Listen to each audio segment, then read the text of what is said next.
Kita akan bahas kisah, ada 3 bagian. Kita akan bahas kisah 16 ayat 19 sampai 40. Nanti Septa yang baca ya.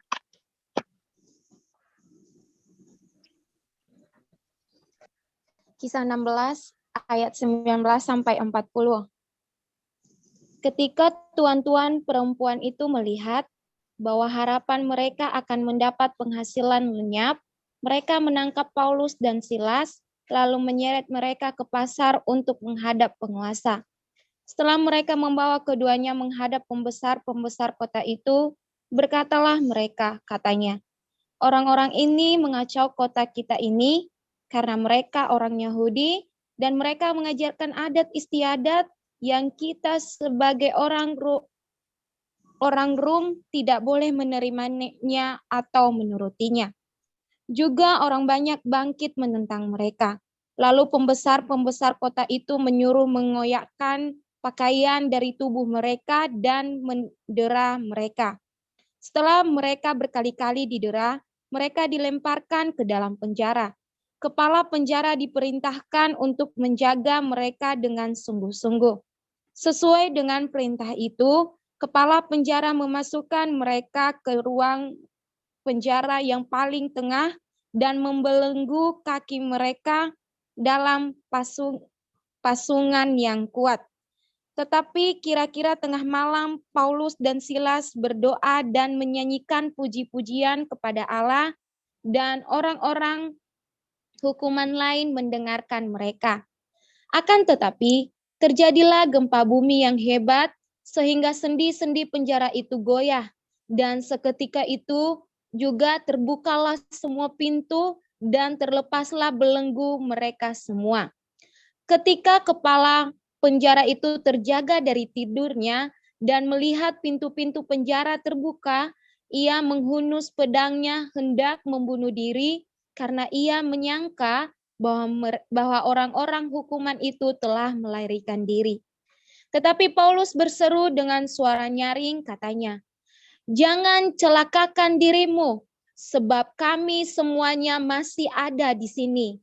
Kepala penjara itu menyuruh membawa suluh, lalu berlari masuk dan dengan gemetar tersungkurlah ia di depan Paulus dan Silas. Ia mengantar mereka keluar sambil berkata, "Tuan-tuan, apakah yang harus aku perbuat supaya aku selamat?" Jawab mereka, "Percayalah kepada Tuhan Yesus Kristus dan engkau akan selamat, engkau dan seisi rumahmu."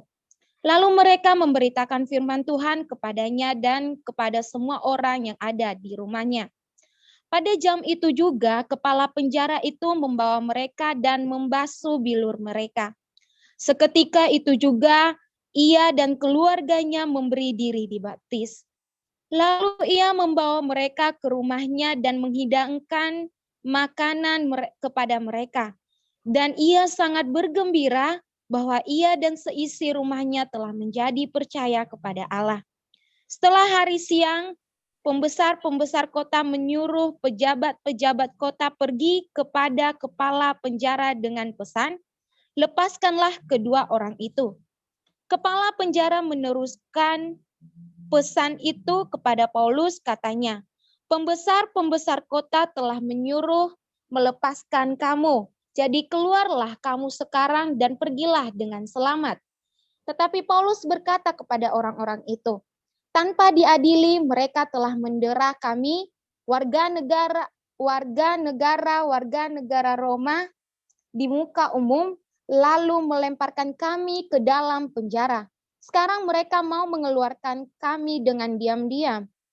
Tidak mungkin demikian. Biarlah mereka datang sendiri dan membawa kami keluar."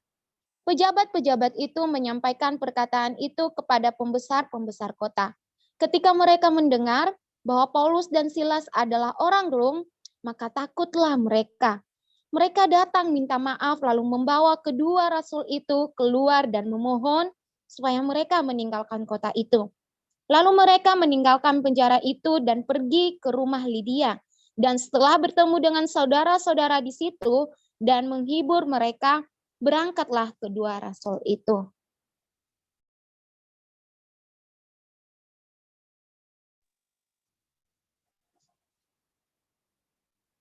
Betapa tuan-tuan perempuan itu bingung dan marah.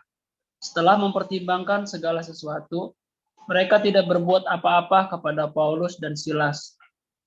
Jika ada sesuatu, perkataan perempuan itu bisa diartikan sebagai pertolongan, tetapi mereka telah menyadari bahwa harapan mereka untuk mendapat penghasilan telah lenyap bersamaan dengan keluarnya roh itu.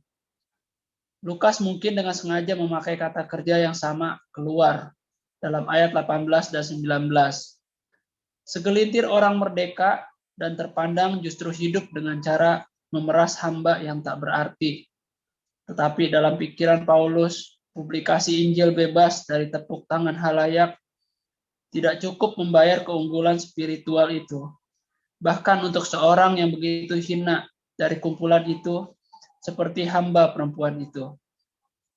Tuduhan yang dibuat majikan hamba perempuan itu di hadapan hakim tidak bermaksud untuk menunjukkan kesulitan. Ini ayat berapa sih? Keuangan, malah sebaliknya menitik beratkan sentimen anti-Yahudi dengan mengadakan kegiatan di depan orang-orang bukan Roma dan mengakibatkan kekacauan. Tatkala orang banyak bangkit menentang mereka, mungkin tak bisa dihindarkan bahwa hal itu harus terjadi terhadap kedua orang asing itu. Lalu mereka mengoyakkan pakaian, mendera mereka, dan mereka dilemparkan ke dalam penjara, di mana mereka ditutup rapat-rapat dan dibelenggu. Penggambaran tentang Paulus dan Silas berdoa dan menyanyikan puji-pujian, sementara kaki mereka dibelenggu dengan pasung dalam sel yang pengap dan gelap, adalah suatu penderitaan yang tak terperikan. Keajaiban kecil orang-orang hukuman lain mendengar mereka. Apakah mereka termasuk orang suci atau orang gila? Yang jelas, tak seorang pun yang menuduh mereka orang bodoh. Sulit dipercaya bahwa Paulus dan Barnabas berdoa untuk pembebasan mereka karena nyatanya mereka tidak memakai kesempatan yang ada untuk itu. Lihat di ayat 28 khususnya 37. Tetapi tahanan yang lain juga gagal memanfaatkan gempa bumi yang hebat itu, yang melemparkan semua pintu penjara dan melepaskan belenggu-belenggu tiap orang sebagai jawaban gaib atas acara tengah malam Paulus dan Silas itu. Dua kepala penjara menghudus pedangnya, hendak membunuh diri karena sangkanya ada tahanan yang melarikan diri. Bukanlah suatu hal yang mengherankan. Mungkin Paulus sengaja mengawasi teman-teman setahanannya yang lain, sebagaimana ia mengambil alih tugas pemimpin tahanan sewaktu berada dalam kapal, di atas kapal, dalam pasal 27. Atau mereka mungkin sangat takut untuk melarikan diri sementara mereka melihat Paulus dan Silas berdiri tenang di situ. Salah satu jalan bagi Paulus untuk dapat mencegah supaya orang itu tidak bunuh diri adalah dengan mengumumkan bahwa semua tahanan masih tetap berada di tempatnya. Cerita tentang keselamatan kepala penjara penuh dengan ironi. Ia menyapa semua narapidananya sehingga ia dapat membasuh luka-luka mereka. Tetapi narapidana itu sebaliknya memakai air untuk membaptisnya. Sudah bara tentu contoh yang baik dari kepala penjara yang mengundang kedua tahanan itu, membawa mereka ke rumahnya dan menghidangkan makanan pada mereka adalah suatu hal yang luar biasa. Perlu dicatat bahwa di situ ada juga anggota keluarga yang lain, atau seisi rumah itu. Dikatakan bahwa mereka telah mendengar pesan dan telah menjadi percaya kepada Allah. Karena hal ini dan juga karena tidak begitu rinci disebutkan mengenai anak-anak, maka nas ini tidak dapat menjadi penentu dalam perdebatan tentang baptisan anak. Kurang jelas apakah pembesar-pembesar kota memerintahkan pembebasan terhadap Paulus dan Silas karena mereka merasa bahwa deraan dan penahanan satu malam di dalam penjara adalah hukuman yang memadai. Atau apakah mereka juga telah terpengaruh oleh gempa pada malam sebelumnya. Dalam hal ini, sangat mengejutkan bagi tiap orang. Paulus yang telah dibebaskan oleh Allah melalui gempa bumi masih berada dalam penjara. Sekarang telah dibebaskan oleh hakimnya, masih juga menolak untuk pergi. Namun pembesar-pembesar kota tidak melihat hal yang lucu dalam situasi itu. Penyingkapan bahwa Paulus dan Silas adalah warga negara Roma, mungkin mereka takut karena sudah melanggar hukum Roma, karena mereka sudah mencambuk dan memasukkan warga negara Roma ke dalam penjara dalam suatu peradilan yang hanya sepintas, lalu hingga tidak ada kesempatan untuk menyelidiki kebangsaannya. Yang lebih ironis lagi, dalam keadaan ini bukan Paulus atau Silas, melainkan orang Filipi sendiri yang bertindak tidak sesuai dengan cara Roma terhadap warga negara Roma. Warga negaraan Paulus menjadi suatu titik tolak dalam pasal 251-12. Setelah mengunjungi Lydia, kembali bersama-sama seluruh jemaat yang ada di rumahnya, Paulus dan Silas memenuhi permintaan pembesar-pembesar kota itu, lalu berangkat kedua rasul itu. Oke.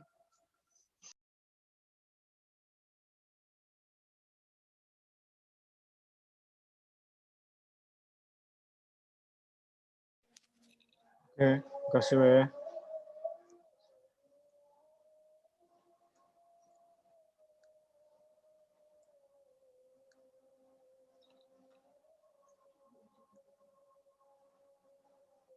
Ya, ada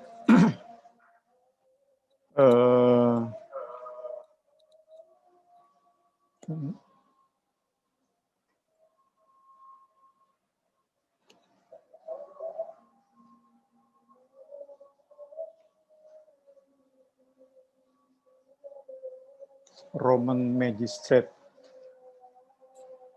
Jadi petugas atau pegawai yang dipercaya oleh Kekaisaran Romawi mengawasi pengadilan di tingkat paling rendah.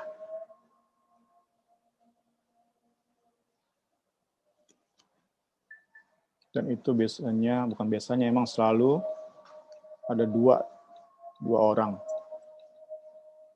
Tuh ya.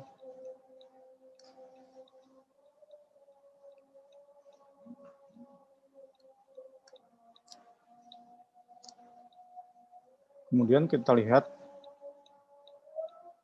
ayat 21 sampai 22.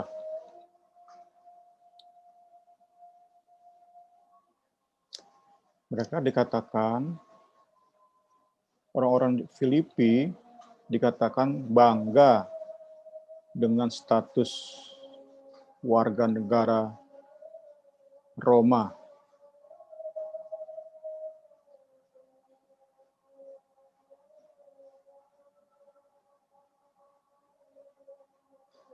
Sebuah pemberian yang luar biasa bagi mereka, amat berharga. Dihargai sedemikian, disayang-sayang. Mungkin kalau kita bayangkan sekarang seperti seseorang yang menerima green card, menjadi warga negara Amerika Serikat setelah bertahun-tahun diperjuangkan. Kurang lebih seperti itu ya gambarannya, betapa bangga mereka dengan status warga negara Roma.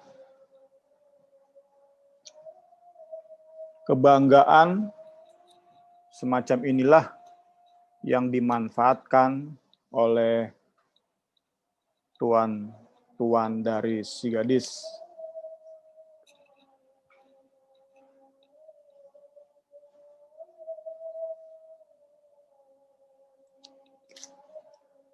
Walaupun sebenarnya itu hanya sebagai pemicu, karena latar belakangnya pun dibilang di sini, meski Yudaisme diterima sebagai agama resmi dalam Kekaisaran Roma,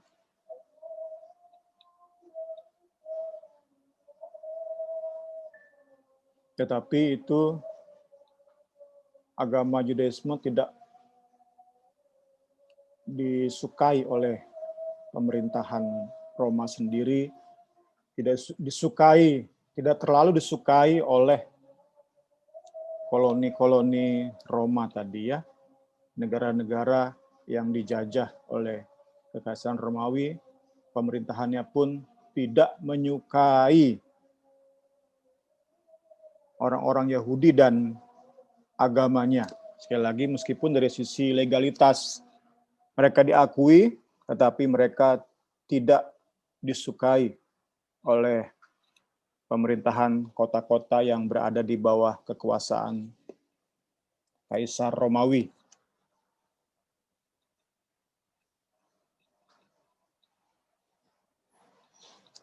Ya, ini yang kuning nanti kita bahas di bagian akhir. Terus,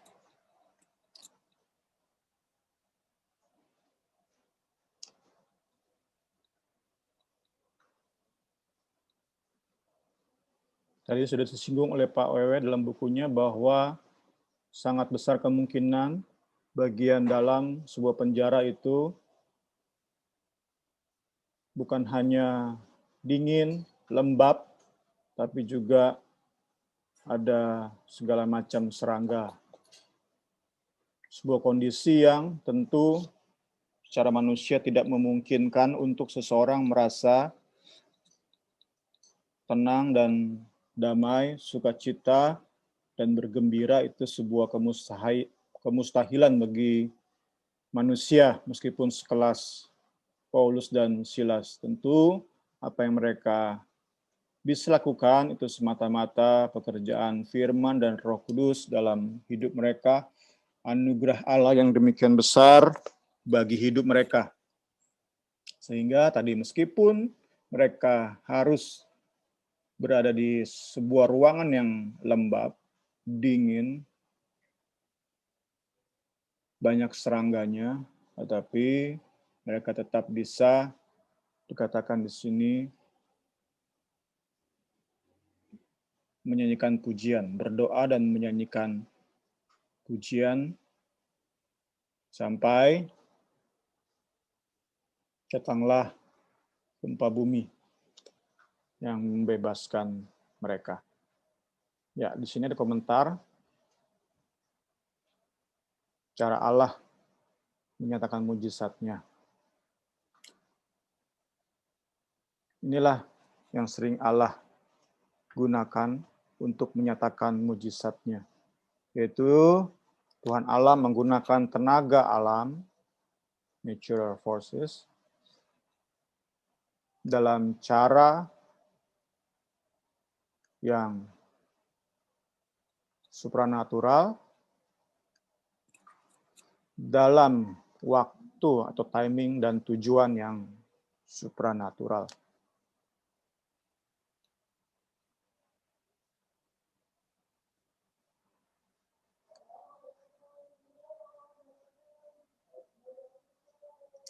Ya, masuk ke ayat 32, ini sedikit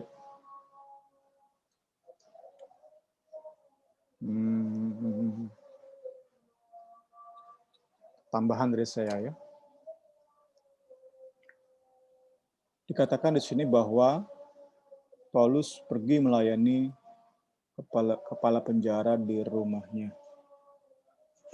Saya ingin sedikit beri tambahan bahwa Paulus jauh dari yang bersifat sensasi.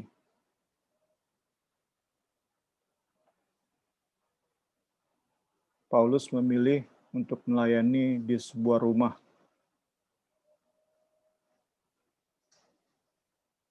Paulus tidak mencari sensasi.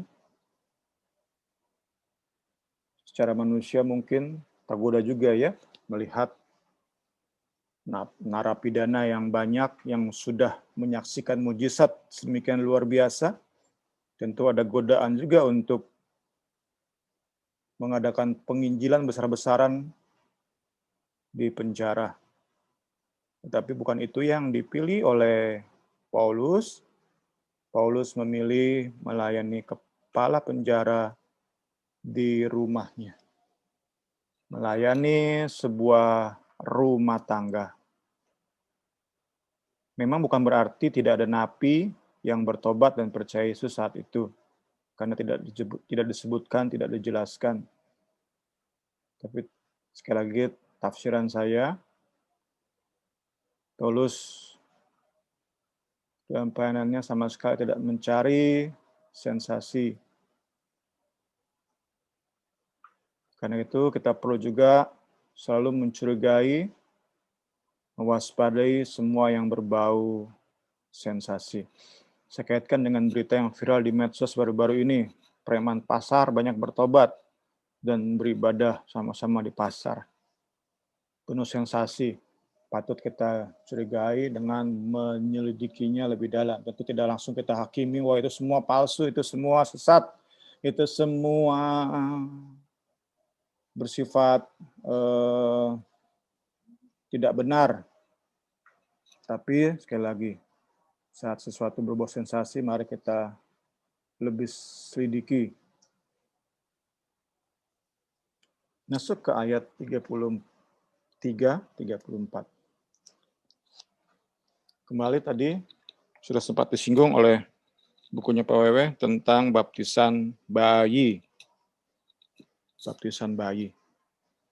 Buku ini tentu tadi mental dia kerap saya singgung bahwa penulis buku ini adalah seorang yang beraliran Pankar, Pantekosta karismatik.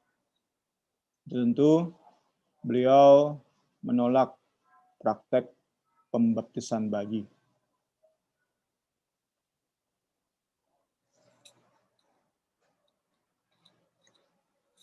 Penulis buku ini menggunakan kata atau kalimat ia dan seisi rumahnya telah menjadi percaya. Kata percaya inilah yang ditekankan.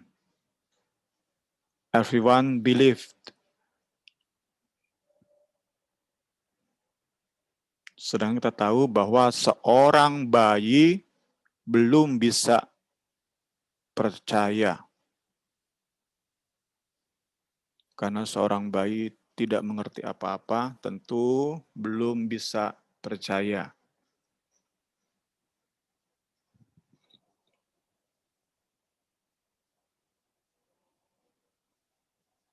Di sini ada tambahan dari penulis.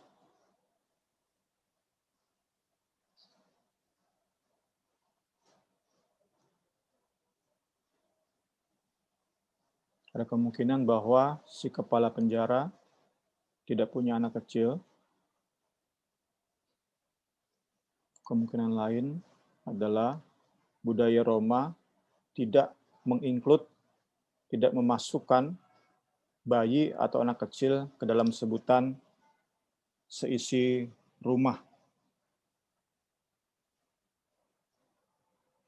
Menurut customnya, kebiasaannya orang Romawi, bayi atau anak-anak kecil tidak dimasukkan, tidak dianggap sebagai bagian dari sebuah rumah. Sampai mereka nanti mencapai umur tertentu, baru mereka dianggap sebagai bagian dari sebuah rumah tangga. Yaitu tafsiran dari buku ini. Kita pun tentu menolak ya. Baptisan bayi, ya kurang lebih sama seperti dijelaskan oleh buku ini. Hanya orang yang benar percaya. Benar percaya. Untuk kita bukan menambahi, tapi memperjelas kata percaya itu dengan bertobat. Sebab itu tidak heran saat kita mengadakan baptisan selalu ada pelajaran-pelajaran untuk berusaha memastikan seseorang ini benar bertobat, benar percaya, atau dibaptis karena alasan-alasan lain seperti hanya karena ingin menikah, digunakanlah pelajaran-pelajaran tersebut. Tetapi pada kenyataannya memang ya manusia bisa berbohong kan? Sudah terima pelajaran, ditanya benar bertobat apa enggak, benar sungguh ingin menerima Yesus apa enggak, jawabnya iya aja karena memang pengen kawin. Kan kita juga nggak bisa sebagai hamba Tuhan menyelidiki hati. Nggak bisa kami ya. Tentu saat kami sudah berusaha untuk mengadakan kelas-kelas khusus, kemarin terakhir sebelum pandemi, seingat saya sampai 3 kali ya, 3 kali 1 jam setiap pertemuan, 3 pertemuan, setiap pertemuan 1 jam. Itu usaha kami untuk memastikan orang-orang yang dibaptis, orang-orang yang benar-benar mengerti, percaya, dan bertobat. Sungguh-sungguh ingin mendeklarasikan bahwa hidupnya diserahkan ke dalam tangan Kristus. Itu yang ingin kami usahakan. Tetapi apakah pasti orang yang dibaptis seperti itu? Wallahu alam ya, kami tidak bisa memastikan, hanya Tuhan yang tahu hati. Oke. Kemudian ada kata jumped for joy. Sangat bergembira, ditafsirkan oleh buku ini. Saat itu si kepala penjara. Sekali lagi ya, kita dapati hal-hal luar biasa ini ya. Tidak perlu disebutkan namanya, tetapi kesaksian hidupnya menginspirasi banyak orang. Banyak kita ingin cari nama, tetapi di hadapan Tuhan kita nggak ada apa-apanya. Jauh lebih baik si kepala penjara ini tidak disebutkan namanya, tetapi kesaksian hidupnya, pemulihan keluarganya sungguh-sungguh menginspirasi banyak orang. Tafsirkan di ayat 34 ini bahwa saat itu 34 ya. Mana di sini jump for joy ya? 34 bukan? Dan ia sangat bergembira. Nah, itu ditafsirkan penuh dengan Roh Kudus, ditandai dengan berbahasa asing saat itu si kepala penjara. Tepat seperti di hari Pentakosta. Puji Tuhan. Dan di rumah Cornelius juga. Puji Tuhan. Haleluya. Dahsyat. Dahsyat. Ya, masuk ke tadi ya. Yang sempat saya lewatkan tadi. Highlight yang kuning. Tentu pertanyaannya adalah mengapa sebelumnya Paulus tidak langsung berkata, kami ini orang Romawi. Kami punya juga warga negara Romawi, status WN Romawi, itu juga milik kami. Sehingga mereka nggak perlu dong, saat mereka langsung teriak itu kan nggak perlu mereka disidang, nggak perlu mereka dideras demikian luar biasa ya. Mengapa tidak sebelumnya Paulus bilang, kami ini warga negara Romawi. Ya, kembali ke tadi ya. Inilah tafsiran amannya menurut buku ini. Tentu semua dalam kehendak Tuhan, menurut hikmat yang Tuhan berikan pada Paulus dan Silas. Ini tafsirannya pada dalam buku ini ya. Ada kemungkinan Paulus memang sengaja tidak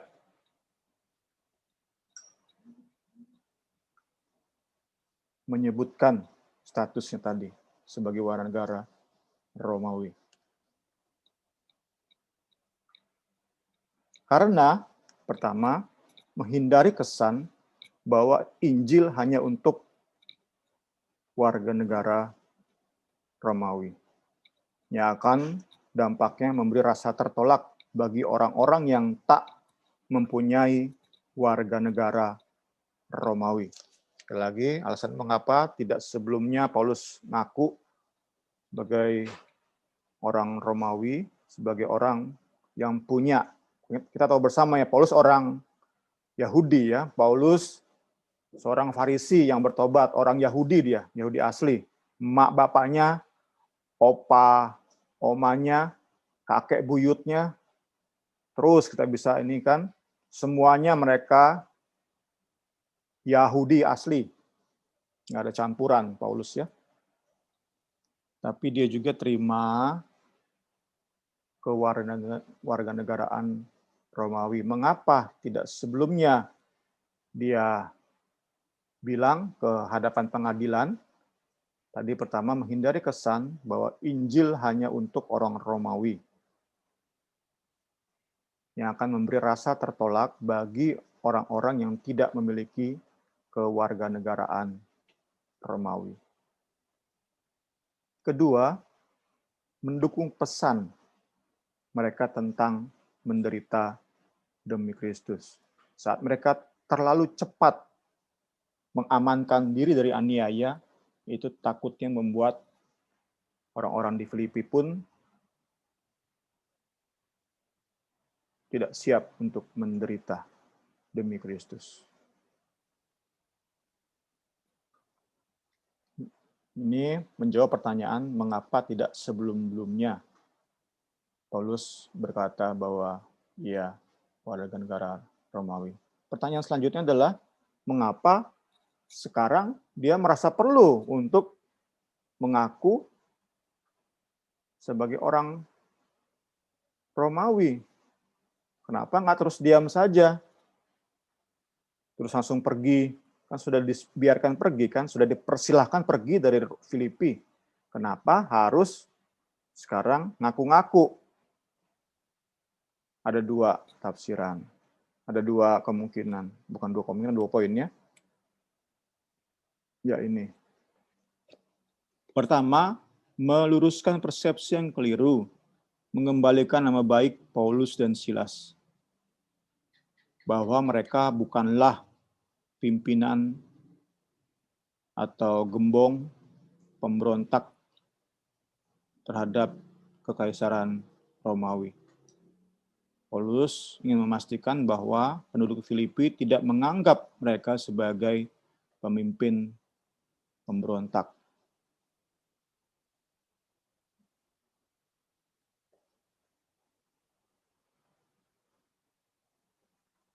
Kedua, untuk menghindarkan bayi-bayi rohani di Filipi dari aniaya yang datang terlalu cepat. Ya, sekali lagi tafsiran aman ya. Bisa saja salah, tapi kan tafsiran aman ya. Memberi advantage bagi new body ya. Bagi gereja baru terbentuk gereja ini. Maka saya bilang tadi, menghindarkan bayi-bayi rohani di Filipi dari aniaya yang datang terlalu cepat. Oke. Ya, terakhir di 40. Cukup aman untuk menafsirkan bahwa Lukas tidak ikut dalam rombongan Paulus ke kota berikutnya. Ia tinggal untuk melayani jemaat di kota Filipi. Tidak dijelaskan berapa lama. Tapi dijelaskan di sini bahwa ia terus berada di kota ini sampai nanti muncul lagi di Kisah Para Rasul 20 ayat 6. Oke, dipersilakan Pak Wawe, pimpin diskusi. Tuhan Yesus berkati.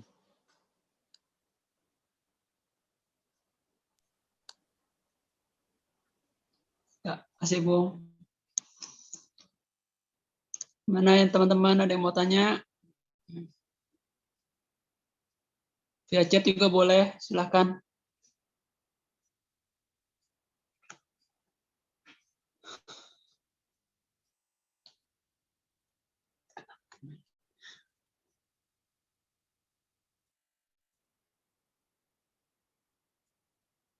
Ya, kalau nggak ada, silakan lanjut hari ini.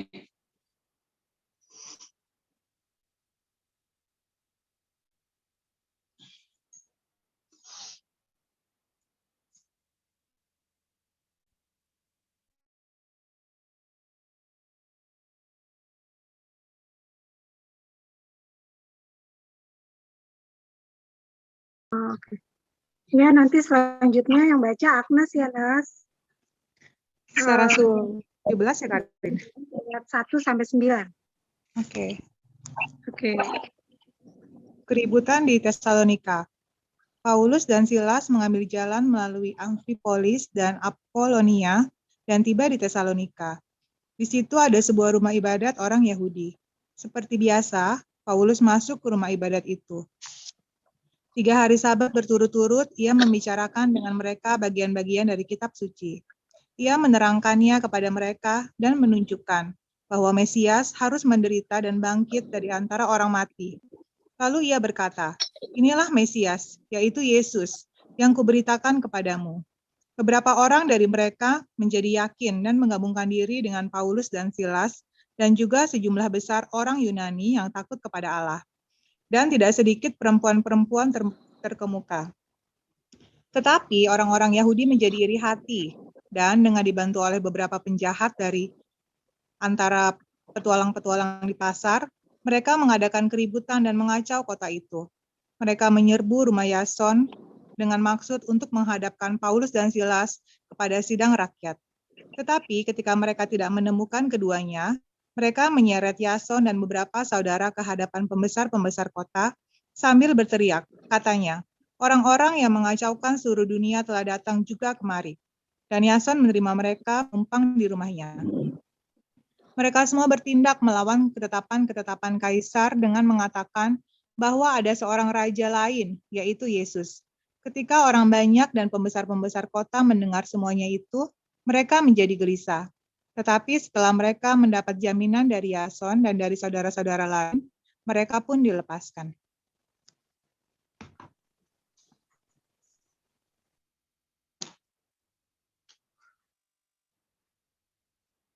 Paulus dan Silas di Tesalonika. Melintasi jalan raya Roma di daerah itu, via Egnesia, Paulus dan Silas melewati beberapa kota penting lainnya di Makedonia. Dan tibalah di ibu kota provinsi. Berbeda dengan Filipi, di situ ada sebuah rumah ibadat orang Yahudi. Seperti biasa, Paulus pertama-tama masuk ke rumah ibadat, walaupun ia masih ingat penolakan terhadapnya di rumah ibadat di perkumpulan yang lain. Lukas mengklaim bahwa ia atau Paulus membicarakan dengan mereka bukan hanya berkhotbah kepada mereka, adalah dibenarkan oleh 2 argumentasi. Pertama, bahwa sesuai kitab suci, Mesias atau Kristus dalam bahasa Yunani harus menderita dan bangkit dari antara orang mati. Dan kedua, bahwa Yesus dari Nazaret sungguh-sungguh adalah Kristus. Beberapa orang Yahudi dapat dimenangkan sebagaimana beberapa orang yang takut akan Allah. Demikian juga beberapa perempuan terkemuka. Tetapi makin banyak orang yang berpengaruh dari kelompok Yahudi, orang-orang Yahudi yang berlawanan dengan beberapa orang Yahudi dalam ayat sebelumnya, menjadi iri hati atas keberhasilan mereka.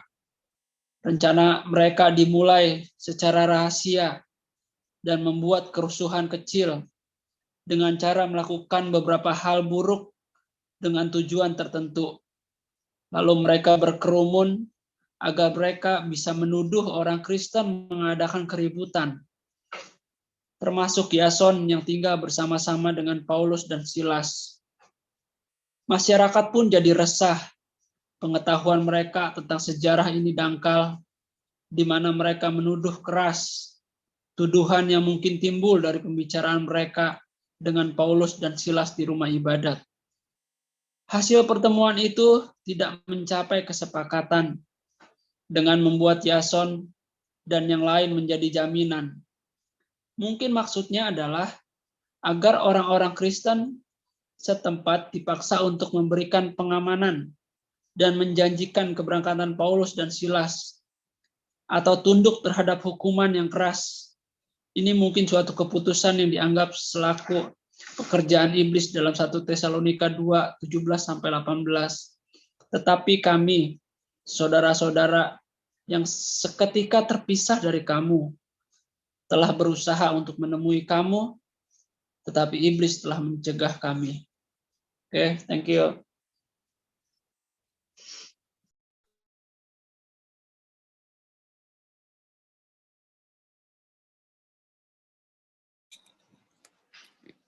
Oke, thank you.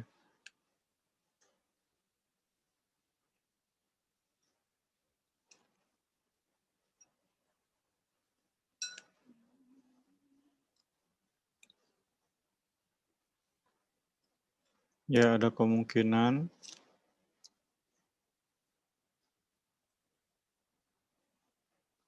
dua kota disebutkan di sini di ayat 1, yaitu Amphipolis dan Apollonia tidak punya sinagoga.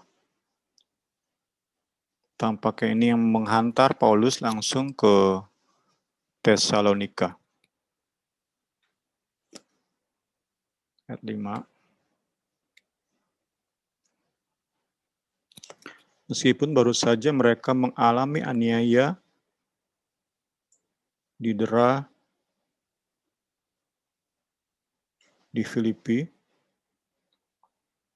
tidak mengurangi keberanian mereka untuk memberitakan Injil Kristus. Dan syukurnya lagi, kita yakini bahwa warga Tesalonika, penduduk kota Tesalonika yang percaya, memberi respon yang baik terhadap pemberitaan Paulus. Nah, cepatnya pertumbuhan rohani orang-orang ini, jemaat ini, mungkin bisa diwakili oleh bahasa Indonesia Jason ya, bahasa Inggrisnya Jason ya, karena Jason kali ya. Indonesia jadi jelek ya, padahal benernya keren nih kalau di sini ya, Jason. Nah. Ya, tadi ya, cepatnya pertumbuhan rohani orang-orang Tesalonika, jemaat kota Tesalonika, mungkin bisa diwakili oleh Jason and friend yang siap ikut menderita demi Kristus.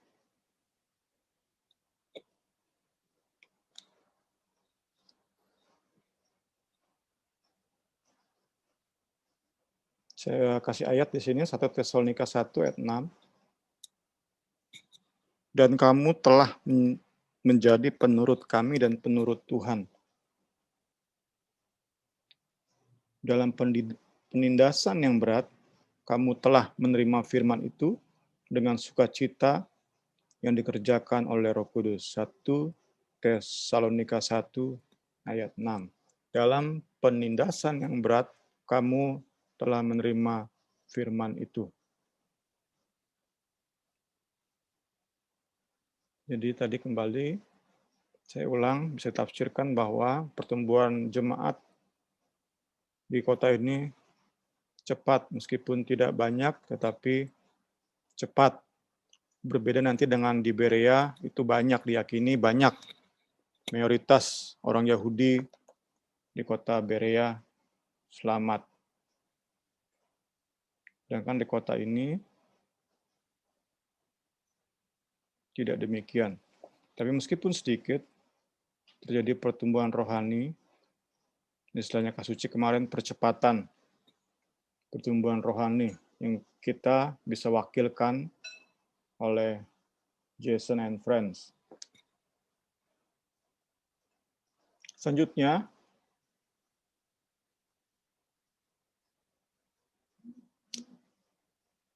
surat 1 dan 2 Tesalonika menunjukkan bahwa firman lewat pelayanan Paulus dan Silas telah membentuk jemaat menjadi orang-orang yang mengasihi dan rela berkorban. Itu menunjukkan bahwa Paulus sudah mengcover, kurang gede ternyata ya, itu gedean dikit deh.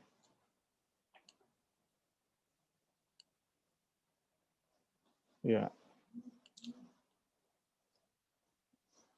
Paulus sudah menyampaikan kebenaran-kebenaran penting dalam Injil. Sudah menyampaikan semua, covered all the good truth of the gospel. Ya karena tadi ya, mereka pun tanggapannya positif. penderitanya menyampaikan, pendengar respons, dan itu mempercepat proses mereka, sehingga mereka dikatakan dalam surat Tesalonika, baik 1 maupun 2, mereka orang-orang atau jemaat yang mengasihi dan self-sacrificing, yang rela menderita demi Kristus, rela menderita demi kebenaran. Kita bisa lihat dalam kedua surat ini, berisi banyak pujian. Kita udah pernah jadikan bahan renungan ya. Nanti muncul masalah hanya tentang hari kedatangan Yesus kedua kali.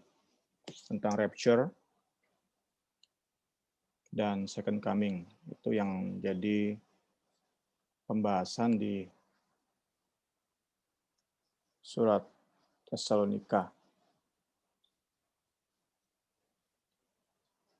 Di sini tafsirkan,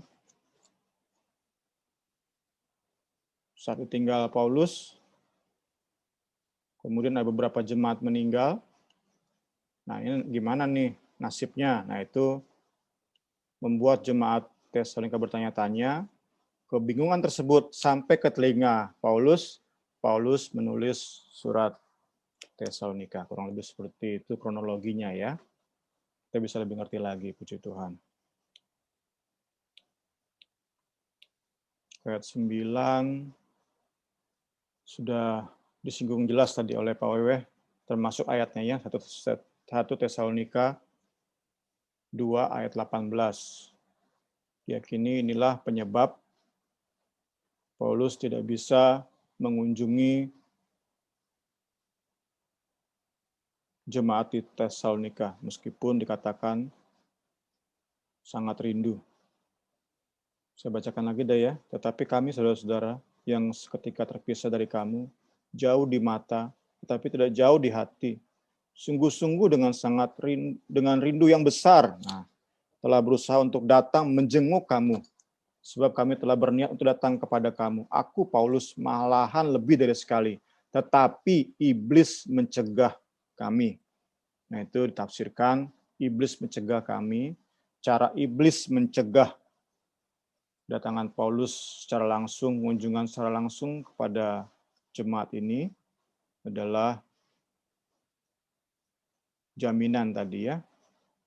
Jason memberikan jaminan bahwa Paulus nggak akan nongol lagi, nggak akan nunjukin batang hidungnya lagi di kota Tesalonika. Jadi Paulus hanya hadir lewat suratnya. Namun demikian, meski demikian, however, jemaat Tesalonika tetap kuat. Ya, masuk ke Berea. Silakan Pak Wewe.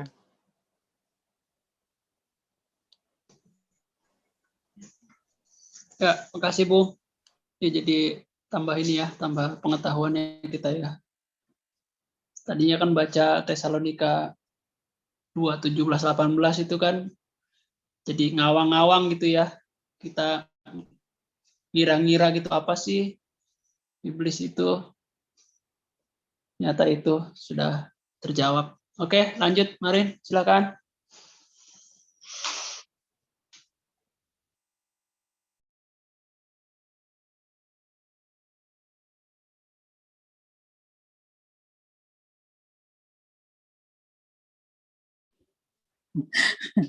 Ayatnya yang mana ya nih ya berikutnya? Oke. Kisah 17 ayat 10 sampai 15. Paulus dan Silas di Berea, tetapi pada malam itu juga segera saudara-saudara di situ menyuruh Paulus dan Silas berangkat ke Berea. Setibanya di situ pergilah mereka ke rumah ibadat orang Yahudi. Orang-orang Yahudi di kota itu lebih baik hatinya daripada orang-orang Yahudi di Tesalonika, karena mereka menerima firman itu dengan segala kerelaan hati dan setiap hari mereka menyelidiki kitab suci untuk mengetahui apakah semuanya itu benar demikian. Banyak di antara mereka yang menjadi percaya, juga tidak sedikit di antara perempuan-perempuan terkemuka dan laki-laki Yunani Tetapi ketika orang-orang Yahudi dari Tesalonika tahu bahwa juga di Berea telah diberitakan firman Allah oleh Paulus, datang jugalah mereka ke sana menghasut dan menggelisahkan hati orang banyak. Tetapi saudara-saudara menyuruh Paulus segera berangkat menuju ke pantai laut, tetapi Silas dan Timotius masih tinggal di Berea. Orang-orang yang mengiringi Paulus menemaninya sampai di Athena, lalu kembali dengan pesan kepada Silas dan Timotius supaya mereka selekas mungkin datang kepadanya. Amin.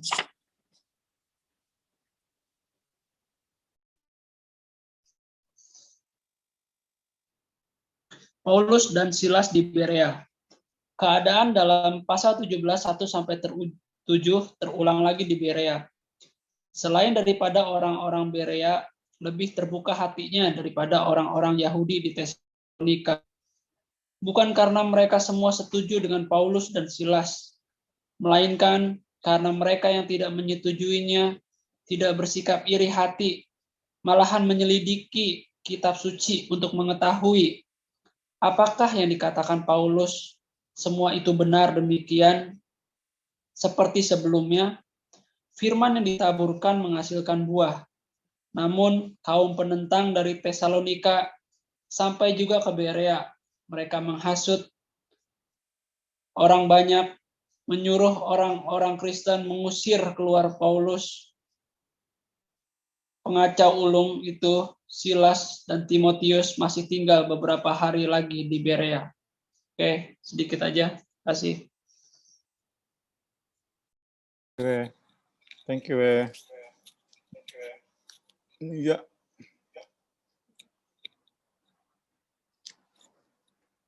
Cuma ayat 12 nih. Itu memang singkat-singkat nih ya kita ya malam ini. Nanti baru di Athena kayaknya cukup ini dia. Cukup berbeda yang tidak Athena ya. Habis dari sini kan Athena nih. Ini semua kita belajar kan di Makedonia ya. Filipi, Tesalonika, dan Berea itu di Makedonia. Nanti baru kita lihat aja ya petanya ya. Saya lupa munculkan tapi ini. Susah. Nanti besok aja mungkin ya. Nanti bisa lihat lagi ya. Saya udah pernah kasih di pelajaran kemarin ya. Ya, masuk ke Berea, masih dengan pola penginjilan yang sama, yaitu masuk ke sinagoga ya. Yang unik adalah respon para pimpinan sinagoga di kota ini terhadap pemberitaan yang Paulus sampaikan. Kalau di kota-kota lain, biasanya para pimpinan sinagoga cepat atau lambat dikuasai iri hati. Dari iri hati, kita tahu bersamanya, hal-hal yang sulit dipikirkan oleh manusia juga bisa dilakukan ya. Dimulai dari iri hati, termasuk orang-orang Yahudi yang katanya agamawi kan. Tapi saat dikuasai oleh iri hati, mereka bisa mengadili seseorang, mendera seseorang tanpa lebih dahulu melalui proses hukum yang adil. Bahkan kita tahu bersama ya, Yesus pun disalibkan oleh karena salah satunya iri hati dari para pimpinan agama. Nah, kalau di Berea, para pimpinan sinagoga tidak seperti itu. Mungkin hanya satu atau dua ya. Dari jajaran pimpinan gitu, kita bayangkan ya. Misalnya dari 20 pimpinan sinagoga, cuma satu atau dua kan nggak ada suaranya kan. Tetapi sebagian besar orang-orang terpandang Yahudi, orang-orang pimpinan Yudaisme saat itu di kota Berea, mereka saat mendengar pemberitaan Paulus back to Bible kata bilangnya ya. Menyelidiki Taurat mereka, menyelidiki tulisan para nabi. Katakan setiap hari mereka menyelidiki, membuktikan bahwa mereka memang cinta kepada Taurat Tuhan. Sikap inilah yang diyakini, ketulusan mereka mencintai kitab Taurat dan tulisan para nabi inilah yang membuat mereka berbeda dengan orang-orang Yahudi di kota-kota lain. Ini membuat di kota ini mayoritas orang Yahudi percaya pada Yesus. Tidak ada resistensi, ya, tidak ada penolakan yang berarti saat Paulus mengadakan penginjilan di kota Berea. Nah, baru nanti orang-orang Yahudi dari Tesalonika datang, barulah muncul resistensi tadi, ya. Penolakan. Dan mereka segera pergi ke Athena yang akan kita bahas ke depannya. Puji Tuhan. Kiranya Tuhan memberkati, kembalikan kepada Wewe, puji Tuhan.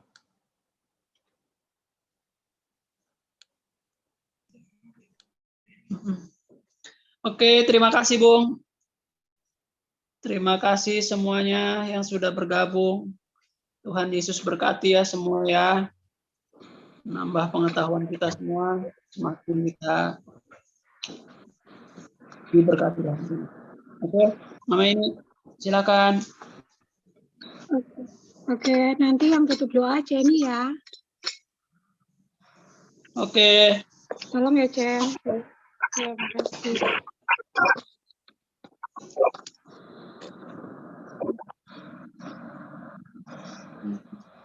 Kita bersatu dalam doa.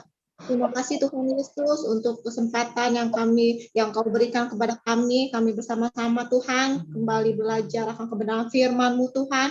Biarlah firman-Mu itu Tuhan semakin menguatkan kami, semakin meneguhkan iman percaya kami ya Tuhan Yesus. Tuhan memberkati Bung Semi yang telah memimpin kami. Tuhan pakai dia lebih luar biasa lagi ya Tuhan. Tuhan juga memberkati setiap kami yang bergabung dalam Bible study ini ya Tuhan. Beri kami kerinduan terus lagi belajar dan belajar lagi akan kebenaran firman-Mu ya Tuhan. Terima kasih Tuhan Yesus. Kami tutup pelajaran kami pada malam hari ini hanya di dalam nama Tuhan Yesus. Kami berdoa dan mengucap syukur. Haleluya. Amin. Oke, terima kasih semua.